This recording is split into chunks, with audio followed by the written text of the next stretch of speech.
Hello everybody and welcome back to Screen Stars and welcome to another of my Supernatural reviews, and this review is for Season 5. Finally managed to get through Season 5, taking a little bit longer than the other seasons that we've been watching, but got there. Season 5 is regarded by many fans as the high point of Supernatural.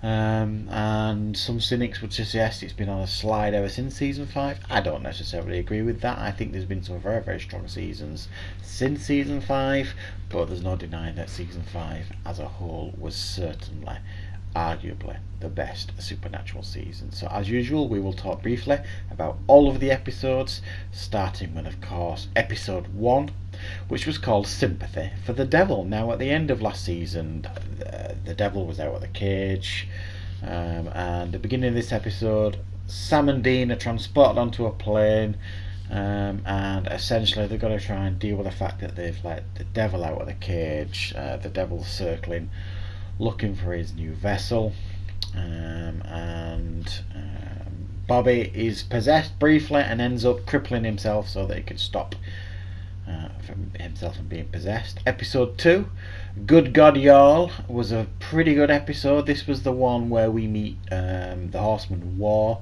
So they go to this small town where they've all kind of basically turned on each other, but it's actually the Horsemen War in the background that's manipulating everybody.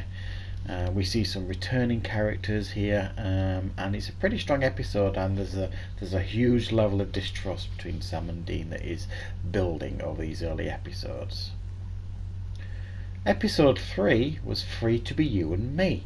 Another good episode. This was the one, essentially Sam and Dean have now split due to the lack of trust. Dean teams up with Castiel in this episode, and Sam goes off on his own to try and live a normal life, and it doesn't necessarily work out as you can imagine, for sure, but another pretty enjoyable episode.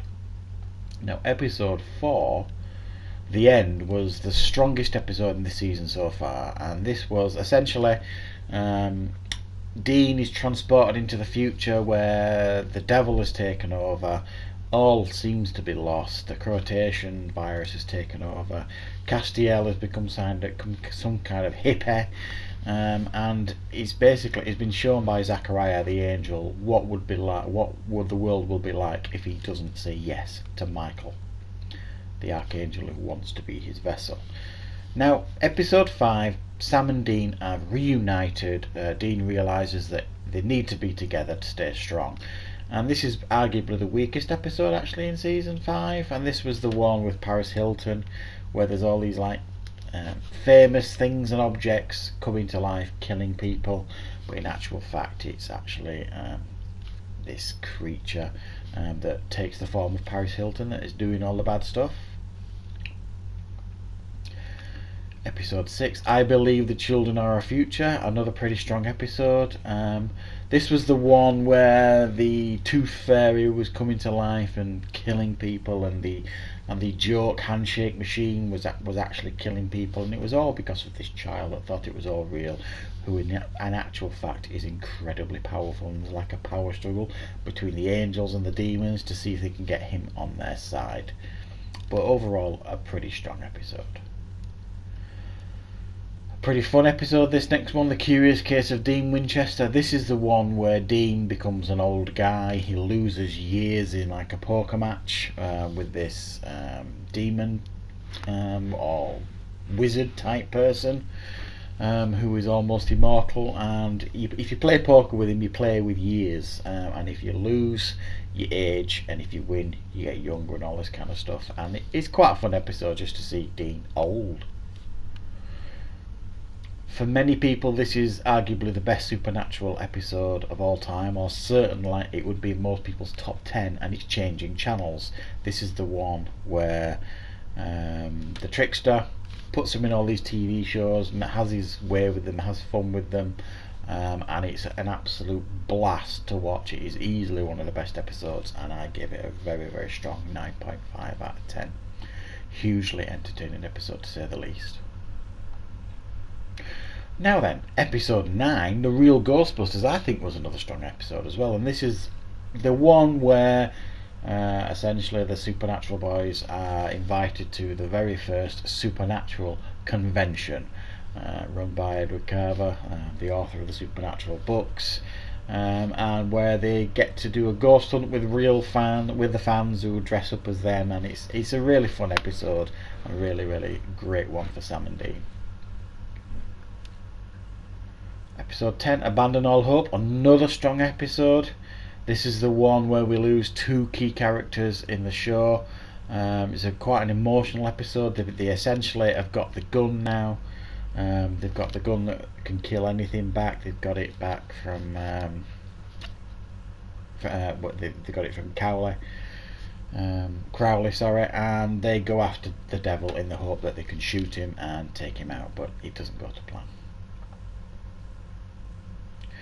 Episode 11, another strong episode, Sam Interrupted. This is the one where they essentially get themselves incarcerated in a mental hospital because they believe, or they've been told by a former hunter who's in there, that he thinks that there's some kind of monster in there that's preying on the patients. So they get themselves admitted.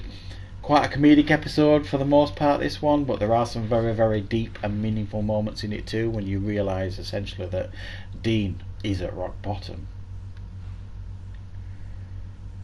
Episode 12, Swap Meat, a comedic episode for the most part.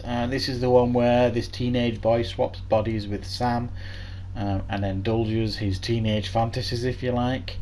It's a pretty fun episode. There's some good elements to it, but for the most part it's certainly not one of the strongest of this season, but it is quite an entertaining one just to see these two guys swapping the bodies. It's a bit like Big, the Tom Hanks film.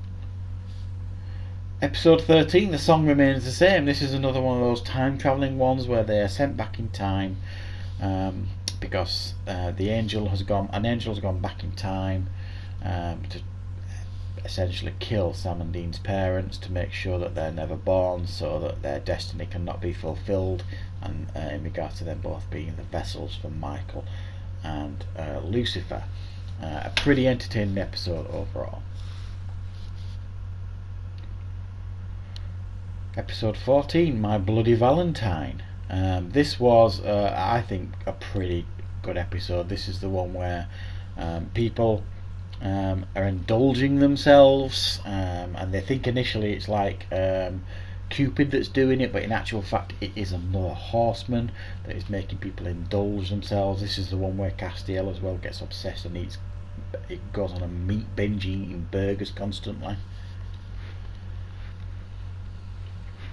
Episode 15, Dead Men Don't Wear Plaid, and this is the one where in Bobby's town all the dead are coming back to life, including his wife, who has been dead for some time. An interesting episode, this one, and quite an emotional one, certainly for Bobby, because he has to deal with his dead wife rising from the grave and all the issue and baggage that comes with that. Episode 16, Dark Side of the Moon. This is an episode where both Sam and Dean are killed at the beginning by hunters, and they are then in heaven, and then they are then instructed by Castiel to try and find the gardener, to try and get some answers as to where God is and why he is not helping them in their battle with the forces of darkness, especially Lucifer. This is a pretty good nostalgic episode because we see some returning characters. Episode 17, 99 Problems. Another fairly strong episode. This is the one where Sam and Dean go to that town that is being supposedly getting messages from angels, and this girl they think is a prophet, but in actual fact she's not. She's got some kind of pagan demon thing that is giving them false messages in the hope to see them turn on each other. But overall quite entertaining, I think. Episode 18, The Point of No Return. Their brother Adam has been resurrected by Zachariah, and they trick him into thinking he could be the vessel for Michael, but in actual fact it's all a ploy to get Dean in that room to force him to say yes. And at this point Dean is so rock bottom, he he thinks he's going to say yes, and everybody else thinks he's going to say yes. So there's this real build to this end of the episode. Will he say yes to Michael or not? Episode 19, Hammer of the Gods, another strong showing for this season. And this one, they end up in this hotel that in actual fact is being run by a lot of gods like Kali and things like that, and they want their shot at Lucifer, and they've got the vessels, Sam and Dean, in order to negotiate, and the trickster is having none of it.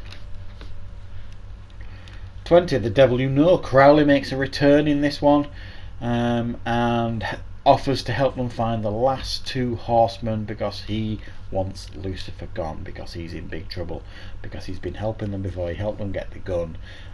He's on Lucifer's hit list, so he's desperate to try and help them. And this is the one where the demon that manipulated Sam when he was in college, and also the one where Crowley makes Bobby an offer he can't refuse. And 21, 2 minutes to midnight, the penultimate episode, and this is where Dean has a confrontation with Death, because they need the last ring, but also Sam and Bobby and Castiel have to try and stop this pharmaceutical company that is going to ship all this medication for swine flu that is going to turn everybody into rabid killers almost.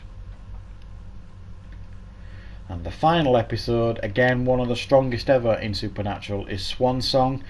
A really emotional episode, where Sam has got a plan. He's going to say yes to Lucifer because he thinks that he can fight him off, and because they've got all the 4 rings of the Horsemen, they can reopen Lucifer's cage, and Sam thinks with him at the wheel he'll be able to jump in the hole. But things don't go exactly according to plan, and there's a big showdown between Dean, Lucifer and Michael by the end. So there you go. Those are all 22 episodes of season 5 of Supernatural. I think you'll agree, easily one of the strongest on show for Supernatural. Many of the episodes I rated 9 or above, and there's only one, I think, weak one, which is the Fallen Idol ones, and even then that's certainly watchable. There's some decent moments in that one. So overall I'm giving this season a 9.5 out of 10. Going to be a hard one to beat, this one, but I do think there are 2 or 3 seasons that followed this that are very strong, and even the ones that aren't as strong are certainly deeply watchable. So season 6 coming up, so keep an eye out for that in a few weeks, and thank you very much for watching.